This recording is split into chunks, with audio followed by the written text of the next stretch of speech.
اهم 4 لقطات حصلوا في مباراه الاهلي بالامس، فانت لو ما شفتش اللقطات دي فانت فايتك كتير. اعمل لي متابعه لايك وتابع معايا.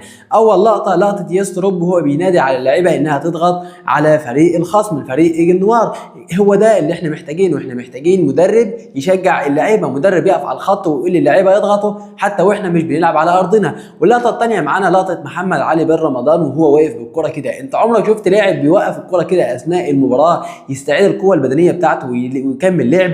ده يدل ان محمد علي بن رمضان لاعب كبير جدا جدا ولاعب ذات خبره عاليه، لاعب عالمي يا جماعه، لاعب مش سهل جدا والله. محمد علي بن رمضان بيعمل اداء خرافي مع النادي الاهلي. واللقطه الثالثه معانا لقطه محمد هاني بتاعه الهدف. محمد هاني بيسجل هدف، ذات الهدف ده بيحسب لمحمد هاني لوحده لانه هو عمل كره جميله جدا جدا وبيسددها، ولكن لاعب ايجل بيسجل الكره في نفسه. اللقطه الرابعه والاخيره لقطه شعار الكونفدراليه. هو احنا يعني مش عارف قناه اون تايم سبورت مالها، هو احنا بنلعب في الكونفدراليه يا جماعه؟ كل شويه يجيبوا شعار الكونفدراليه، احنا بنلعب في دوري ابطال افريقيا ده، وده مش شعار دوري ابطال افريقيا. دي كانت اهم 4 لقطات حصلت في مباراه الاهلي بالامس.